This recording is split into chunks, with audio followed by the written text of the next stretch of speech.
phrase, but it means just pouring out to others, living a life that sees others, cares for others, and just loving others to the best of our ability and wanting to serve them.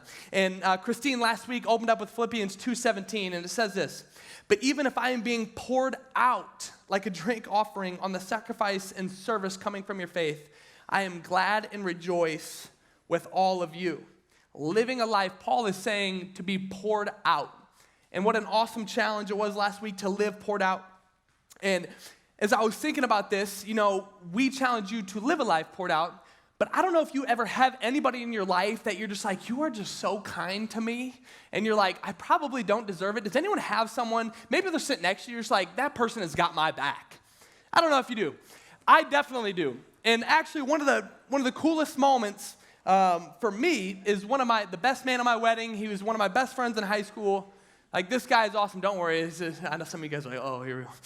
So, but this guy was so awesome. Many of you know that I had an injury in college in football, and I had to lay in my bed for 32 days, and I felt helpless. I couldn't do anything. Like, I had to take sponge baths, bro. You know what that is? Good. You don't need to do that. It's terrible. And so I remember once after the 32 days, then I was moved to a wheelchair. And one of my friends cared so much about me that he was always taking me everywhere. I remember one time he literally picked me up out of a wheelchair, placed me in the back of his Honda Civic, dog, and we just took laps around the city. I was like a dog. When you rolled down the window? It was the best day ever. It was day 33 was wild for me. I was back there living it. That guy was awesome. He was always caring for me. It was so bad. I literally couldn't walk. So I went from the wheelchair to my crutches, and eventually I got to stay over at his house and everything, and I was able to get a little mobile, but I wasn't able to walk down the stairs. And one time he walked all the way down the stairs, and I couldn't go down the stairs. He had to I would sit at the top step, and he would hold both my legs, and I would tricep dip down each stair, just boom. It was terrible. Couldn't have been good for the rotator cuff. Anyways, different story. What is this guy talking about? But he would take me down. He would always forget me at the top of the stairs. But I remember, I was just like, man, this guy, this one I knew this was my best friend. I'm like, this guy is pouring out everything he has for me. He's taking me around the city like I'm a dog. He's picking me up like I'm a dog. He's carrying me down the steps. And I was always just reminded, I'm like, this guy is special to me. And I don't know if you have anybody in your life like that, who is always pouring out to you, always caring for you. And I remember, as I was actually just sitting there, and I was writing this, I was just reminded of what I felt in those moments. I was sitting there, and I just felt so overwhelmed that this guy has continuously poured out to me. And I was actually reminded, I remember, I was like, man, I am in such a deep need right now. I can't take care of myself. There's nothing that I can do to really take care of myself. And he saw the need, and he was always pouring out to me. He would clear his schedule. And in these moments, I was so encouraged because I was reminded of my actual spiritual deep need. I remember how I was physically hurting, and I was just reminded. I would see my best friend, and I'm like, I know Jesus is living in you. And it actually strengthened my faith because I knew he was living a life poured out to me and accommodating to my need because I was helpless. And I think as we are in this series called Being Poured Out, and thinking of the story of my best friend, I'm reminded of the greatest example of this. And this person, obviously, is Jesus Christ. He sets the example. And as I'm looking through Scripture, I felt like I was brought to this place in Mark chapter 5, and there's a woman in the Scripture. It's a popular story, and she's in a deep need. A deep need. And I want to look at this story.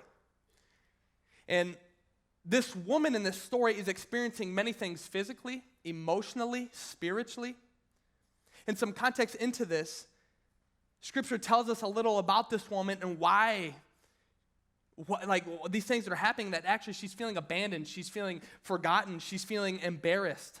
And before we dive into the passage, I just want to give some background. This woman that we're going to look at is suffering, and she's been suffering for 12 years. That's a long time. 12 years. She suffered a great deal, not only physically, but from everyone around her. And this woman had a disease where she was always bleeding. And according to the culture, according to the world, according to the law, everything, the world would look at this woman and say, you are dirty, you're unclean. And she was utterly rejected. Utterly rejected. Seriously, think of this with me. For over a decade, She couldn't go into public without first literally declaring her uncleanliness. She would go in public and have to declare this. And by the very law of her people, she was divorced from her husband. She couldn't have lived in a home. If she touched anyone, she wasn't allowed to touch anybody. Like, can you imagine what this would do to you if you were in her shoes?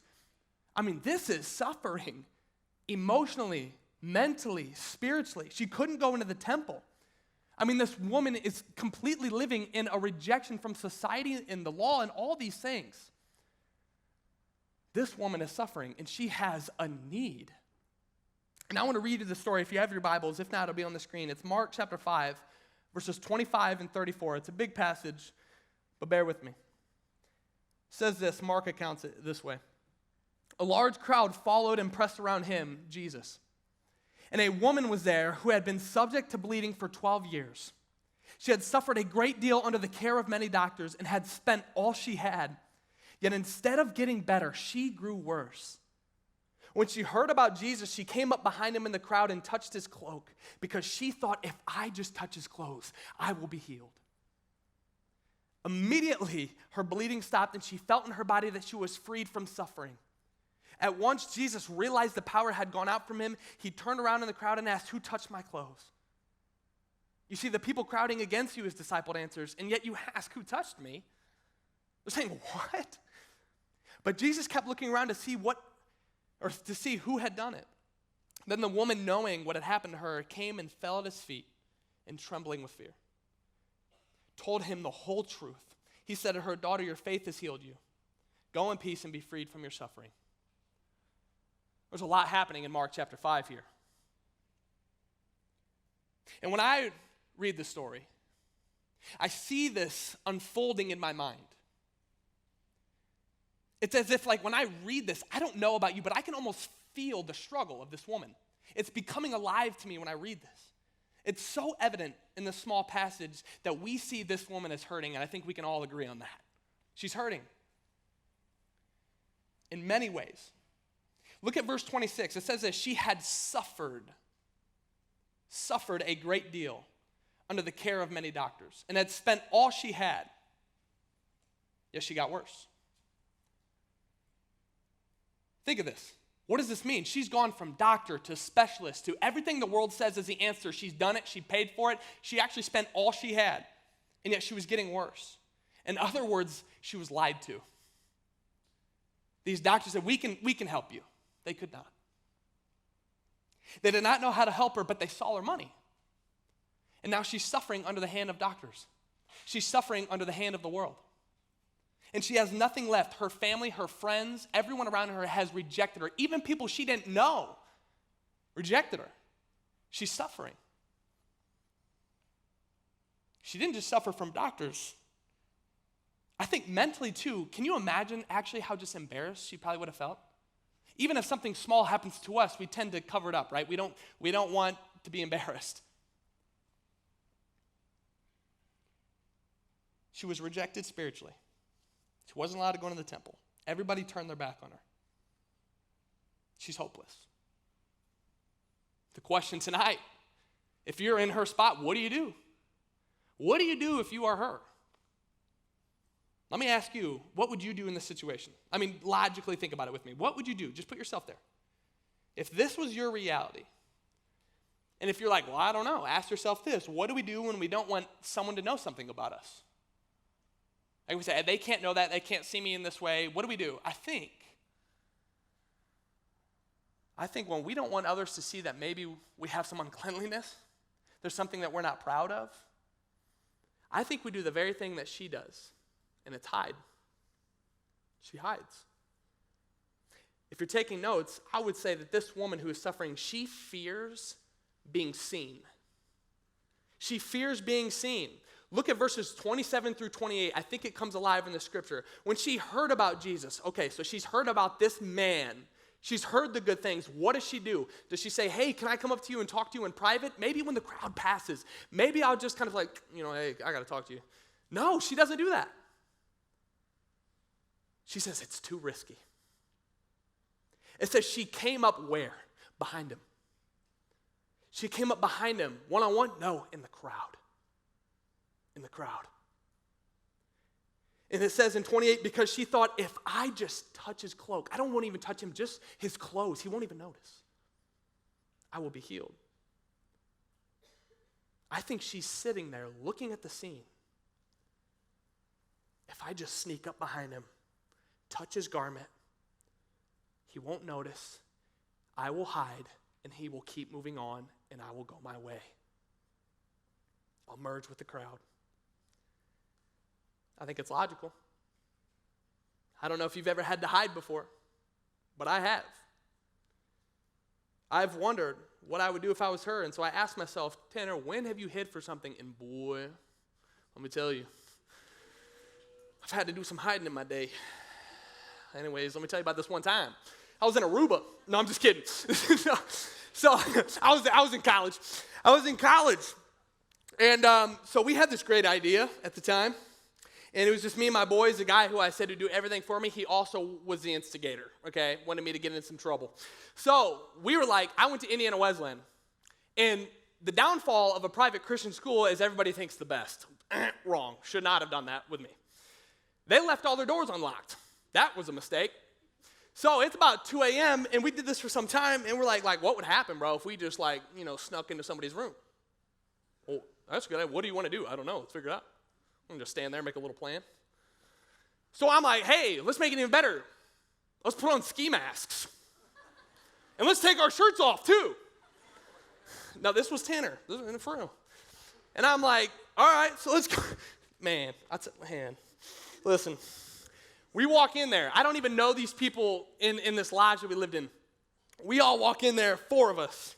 Ski mask, and we grab our JBL speaker and put on some weird tribal music. Oh, dude, you roll with me for 2 to 3 days, it's bound to get weird now. Bound to get weird. We walk in, music starts playing. You know what I mean? I'm creeping in there, bro. I'm like, what's good, cousin? So I walk in there, and I don't know what compelled me. They're sleeping, and his roommate was on the other side of the room. I'm standing at the edge of this guy's bed, bro. And he's face down. If you're sleeping face down, you got bigger problems than a guy in a ski mask in your room, okay? He's sleeping face down. Music starts playing. I'm in a ski mask, and something came out of my mouth. I don't know why. But we all started chanting, ooga chaka, ooga chaka, ooga chaka. And I start chanting. He doesn't wake up. He's getting mad, and he's like, but his boy, I pan over, and his boy is wide awake. Leaning, looking at us. I think he thought he was in a fever dream. He was looking over like this. And I'm like, ooga chaka, and he wakes up. He's so scared, and we took off. We think it's over. We did this for a month. I mean, poor guy, man. He's like, guys, I'm seeing stuff. So, I'm walking out a week later in my room just to go to class. I'm walking. I look at this door. I double take and I stop. And there's a most wanted poster. A sketch of 4 guys in a ski mask that says, if you see them, call the local authorities. Look at this photo. I've been trying to figure out which one's me. Call the local RA. I'm on my way to Baldwin. That's our dining. I sit down. My roommate sits down. He's distressed. Or not my roommate, our RA. And he's sitting there, and he goes, dude, have you heard? I'm like, no. He's like, dude, it's bad. And I'm like, what is it? He goes, dude, there's a guy who's doing some weird tribal chants in people's rooms. I'm like, dude, same. And I'm walking away. I go, dude, this guy can't. I'm like, I'll keep my post, so I'll watch. I'll look out. In a moment, so the RAs were constantly circling, and I tell you what, I didn't do anything. I hid for a long time. I was standing out there like this, sitting outside my door. I was hiding. It was a true time I genuinely had to hide, and I was scared, because if he told my coach, it was raps. Don't sneak into people's rooms. I was scared of what other people would say. I was scared of what my RA would think. Ultimately, I was scared that someone would look at me and say, how could you do such a thing? And in all seriousness here, as silly as it is, I do know I felt my inward reality that my only option and my impulse was to hide. It was to hide. It was to stay out of sight, to be covered up. And I feared getting found out. I feared that I would actually be exposed. I feared someone seeing me, knowing what would happen, would make me look bad. It would make me look guilty. I would feel worse about myself. Dive into this with me for a moment. What do you think this girl is feeling here? She had to have heard, she wouldn't have went to him, she had to have heard, this guy's a miracle worker. This guy's a healer. He's a great teacher. But wait, and I can only imagine this is what she starts to think. Yeah, these things are true, but he's the Son of God. But he's holy. He's clean. No way. Anybody but him, I can't get near him. If there's anyone in the world that she felt she needed to hide from, it would have had to have been the Son of God. And the truth is, her fear of being seen led her to only see his back. Did you notice that she came up behind him? She wasn't seeing his face. In other words, think of it. She was not seeing God for who he really was. Saw him at a distance. Saw his back. And you know what you cannot see from his back? His heart. She wasn't looking into his eyes. She wasn't hearing his words. She was hiding from God. Meant she was not able to see who he really was, what he really came to do, and his true character of his heart. Consider 2 Corinthians chapter 4, verse 6. Paul says this. For God, who said, let light shine out of darkness, made his light shine in our hearts to give us the light of the knowledge of what? Of God's glory displayed in the face of Christ. Not his back, but his full glory is revealed in the beautiful gaze of the Son of God face to face. I had a guy also in college I didn't actually meet him. I really didn't know who he was. But I remember, and I didn't know this until later, actually this guy did not like me. He actually was so annoyed with me, and him and I never had a conversation. He thought all these things about me. And naturally, people kind of said that, and right after that, I was starting to kind of catch on to this. We never actually talked. This basketball team needed an intramural in a league. They needed a fill-in. And I was like, sure, I'll come play for your team. What do you know? That guy's on the team. And in the first series of our game, he rolls his ankle and sprains it. And he's really hurting. He's down on the court. He's rolling around. He's like, this hurts so bad. And he was like, I need to go to the doctor. And I was like, okay. And I picked him up. I said, I got you. I put him on my back. I carried him out of the gym to his girlfriend's car, put him in the back seat, and he went. He comes back, and he tells me, this is when I learned, he said, hey, Tanner, I got to be honest with you. I have only seen you from a distance. I've only heard these things that actually aren't true. And I went a long time thinking that you were someone that you were not. And he said, you picked me up that day on that court, and it changed everything. It changed everything. He said, and he actually said, will you please forgive me? I was so wrong. I said, of course. And as I started to reflect on this, he said, once I talked to you face to face, I realized the character of your heart. Tonight, I wonder, maybe we too have only approached the back of God, seeing God from a distance, not truly giving him a chance to show us who he really is.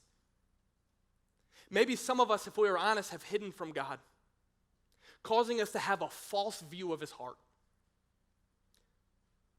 I don't know where you all are tonight, but I bet you there might be some of you that says Christianity and Jesus is nothing but restriction and rules, and it binds me. I would never.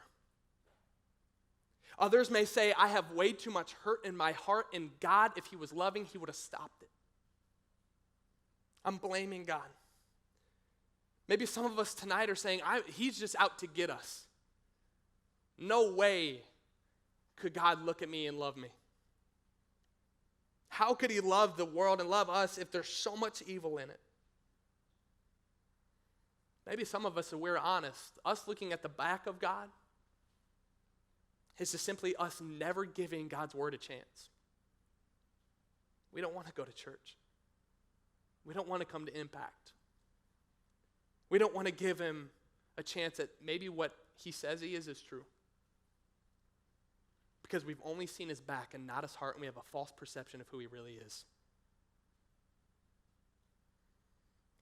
I don't know what your view of God is tonight, but maybe it too has led you to hide. Maybe we've never entered into prayer, asking God to show us who he really is. This woman in Mark 5 doesn't fully know God's heart yet, because if she did, she wouldn't have hid.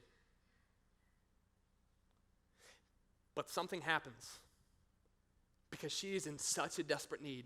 She says, I may not fully understand, but I have to do something. Maybe I'll just go for his robe. In hiding, she goes for his robe. Somehow she, incognito. I don't understand how this happens. Without being seen, she secretly wiggles her way through the crowd. And if you remember the text, it was like shoulder to shoulder. How in the world did she get through? Nobody notices her. Nobody sees her. And actually, she cannot be seen, nor can her physical condition, or she would be cast out. It would be a bad scene at the very least. And as Jesus is walking, she reaches and she touches the gown. She grabs the tassel, and a massive crowd walk by. In verse 25, it says, immediately, her bleeding stopped, and she felt in her body that she was freed from what? Suffering. I almost see the story unfold. She touches the garment of the Son of God. She's immediately healed, and in this moment, she had to have been stunned, completely mind blown. What has happened? 12 years in one touch? Stunned, thinking I'm healed, and nobody saw me. My plan was executed. Nobody has seen me. Nobody has to go through cleansing. I don't have to hide anymore. But something happens. Something that is one of the most profound things I've ever read in the New Testament. It's found in verse 30, but what? But Jesus turned around. He turned around. He refuses to what? Keep walking. He was not going to just walk away. Now, for anybody who wants to stay hidden, this is a nightmare. I mean, nightmare. Oh no. This is the very thing that anyone in hiding does not want to happen. And I love this because Jesus asked the most bizarre question ever. Who touched me? And this is where the disciples start to get a little, kind of sarcastic, a little rude. They're like, Jesus, come on, bro. They're like, what kind of question is that? Look at the crowd. You're going to ask who touched you? Everybody touched you. Jesus says, no, hang on. Somebody touched me. They say, what? He says, who touched my clothes? And nobody answers. She's hiding. She was on her way away. But Jesus doesn't just ask the question, what does he do? I love it. What does he do? After he turns around, look at verse 32. It says, but Jesus kept looking around. I love this because Mark doesn't just account what Jesus says. He takes careful notice to the gestures of Jesus because there's so much truth in it. It says he kept looking around. He didn't just ask, he was looking. Have you ever looked for somebody in a crowd? I mean, a packed crowd? You've lost somebody? It's intentional, isn't it? It's adamant. It's passionate. It's focused. Jesus here is passionately scanning the crowd. He has to find this woman. And not to mention, do you actually know where Jesus is walking? A man comes up to Jesus and says, Jesus, my daughter is about to die. We need you now. That seems pretty logical, right? We better get in a hurry. No. Something has to take place. He has to find the woman. Why would the Son of God care so much who touched him? Because he wants to find the one who received a blessing from his back without seeing his face. The one who received his healing, but not his very heart. He's adamant. Do you know why he's so passionate about scanning this crowd? Because he wants anyone who has never seen the true heart of God to know him for who he really is. He wants this woman to know she doesn't need to hide anymore. He wants to pour out his love. He turned around, passionately looking. On my wedding day, my wife and I didn't do a first look. And I remember we had a ton of people at our wedding. And everybody stands up when the bride walks in, and I'm nervous. And I turn around, I'm standing there, and I hear everyone walking. And I remember looking at this crowd and knowing my wife is somewhere in there. And I remember I was welled with emotion. I was welled with passion at my beautiful bride. And I'm standing there just waiting. Where is she? I must see her. I could not wait. I was intentionally looking. I was passionately looking. I was looking to see the glance of my wife. The Bible tells us that Jesus is the bridegroom and we are his bride. Is it by chance that Jesus is filled with this passion here? He's scanning the crowd. He's peeking over heads. The only time God seems to be in a hurry is about this one thing: to find the one who is broken, to find the one who is hurting, the one in need, the one who doesn't know him. He's adamant about coming face to face with this person. He's calling her out of hiding. But when she hears this voice of Jesus, she isn't just hiding now that she knows he knows. She hears him. Who touched me? She hears it. She fears not only being seen, but she fears being rejected. Look how he approaches her. It says here, she eventually comes out. She came and fell at his feet. What? Rejoicing? No, trembling with fear. She's so scared. She's so scared. In fear and trembling, she's shaking. Oh no. She thinks I've broken the law. I'm unclean, and Jesus will hold me to it. He too will reject me like everyone else in my life. She lived her whole life with this perspective of God, under these customs, under these traditions, but Jesus is coming to redeem and reveal who he really is in this moment. Look at what he does. I love this. The very first words out of his mouth in verse 34, he gets down on her level. He crouches down, and the first thing he says is, daughter, your faith has healed you. Daughter, I can imagine the whispers. Why would Jesus call her daughter? This is a family term.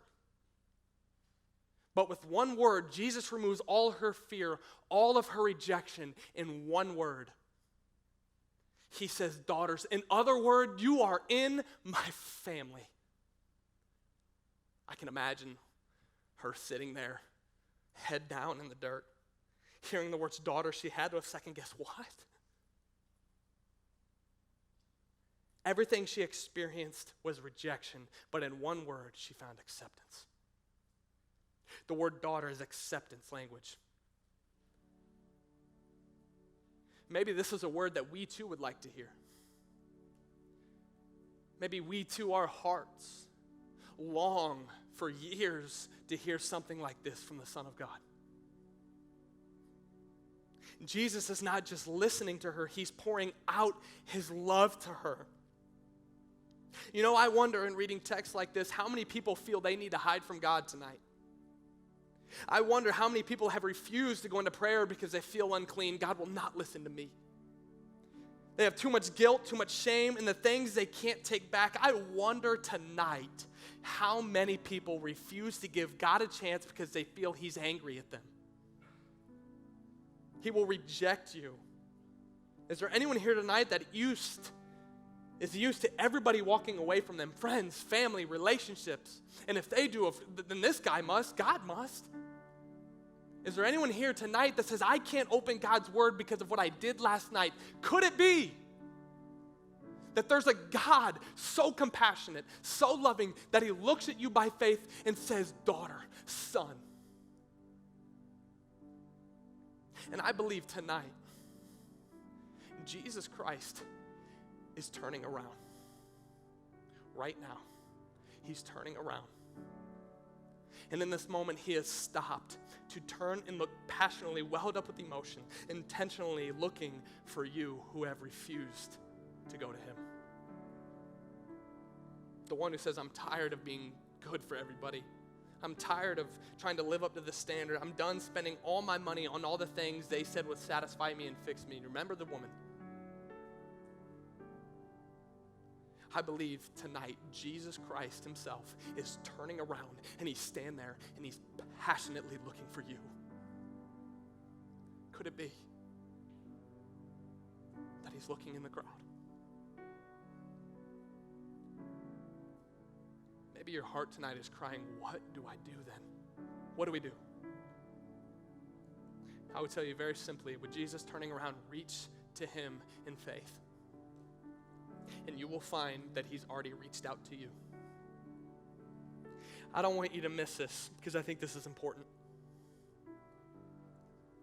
I imagine this woman, after everybody has seen the healing power of Christ, and Jesus says, who touched me? And after seeing this great miracle, I can only imagine people said, well, I touched him. Didn't you remember what Peter said? We all touched you. The people are saying, I bumped into Jesus, I touched him, yet I wasn't healed. And I want to tell you tonight, there is a huge difference between bumping into Jesus here and reaching out to him in faith. Many bumped into him, one reached out. Maybe some of us come to Impact every week. Maybe we come every Sunday with our families and we're bumping into Jesus here and there. We're bumping into God's word here and there. Yeah, we'll bump into this. It's cool. I guess it helps me. That is not the same as reaching out in a desperate need like this woman does. Because whether you see it or not, we too are this woman. And I'm here to tell you, if you've only seen the back, when you just get a glance into the Savior's eyes, you will not only be in awe, but you will be transformed. I need that. And as I ask the question, how is it that someone unclean, rejected, despised, is standing there and sitting there, and someone who is holy, lived the life we should have lived, did everything, can look at someone and say, daughter, how could it be? And I would tell you this. Because when Christ lived the perfect life we should have lived, he was fully accepted by God. The Father says, this is my Son who I'm well pleased. The Father looks at him and accepts him, but the same Son went to the cross to be utterly rejected by his Father in our place so that we could be lovingly accepted. We have all fallen short, the Bible says. For all have sinned and fallen short of the glory of God, and we too should be shut out from his presence. We too should be rejected. We too should deserve everything we've done. But Christ says, in my full acceptance, I will go to the cross, and my Father will reject me in a moment so that you can be accepted. I will pay the price. I will be rejected. I will be in the dirt. I will be the one who is missed. I will be the one to live and die the death that you should have died so that you could be in perfect relationship with the Father. That's how he says daughter, because he was rejected from the family while she gained the perfect family. Daughter. And he would rise 3 days later to pay the price for anyone who reaches out in faith for him. He cried out on the cross after being rejected by his friends and his family in our place. He paid the price. Jesus took the wages, Romans 6:23, for the wages of sin is death, but the free gift of God is eternal life through Jesus Christ our Lord. He took your place. And I just want to encourage you tonight, are you bumping into Jesus? Are you here by chance? Have you gone your whole life thinking, I'm unclean, maybe I'll bump into Jesus, or does he want something more from you? I believe the Holy Spirit is prompting somebody tonight. I believe tonight Jesus Christ is turning around, calling out to someone with such compassion and tenderness in his voice. He says, who touched me. And he desires for this to anyone who is scared, beaten up, feels worthless, to see the true heart of God. Will you come face to face with God tonight? And it's going to take some humility. It's going to take saying, I'm that woman. It's going to take you reaching out, saying, I need a Savior. I can't do this. I need a Savior. Jesus is turning around. And will you too reach out in faith?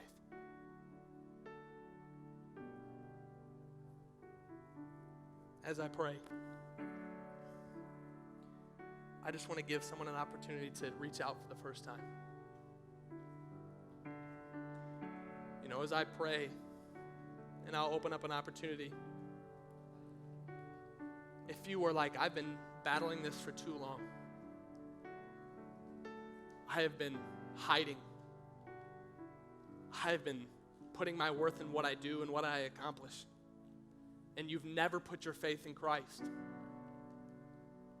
I want to give you an opportunity to reach out for the first time tonight. And if the Spirit is tugging on your heart, don't ignore it. You will be utterly surprised of that relationship with Christ is the very thing you were made for. And he looked at this woman and says, go in peace. Does anyone need peace tonight? So as I pray, if you feel led, I'm going to ask.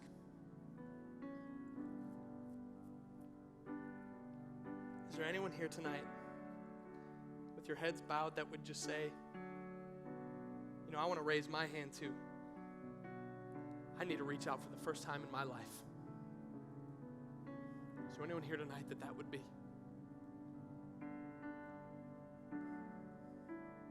I too need a Savior.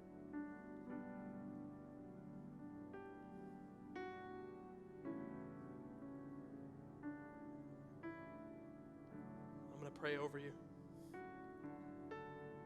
If you feel that is you, invite him into your heart. Father, if anyone here tonight feels they need to bring you into their life for the first time, not just bumping into you, but to follow you with everything they have, to put their faith, our small ounce of faith, wherever we are, to place it in you. If anyone here says, I need that, would that person be bold enough to invite you into their heart in this moment?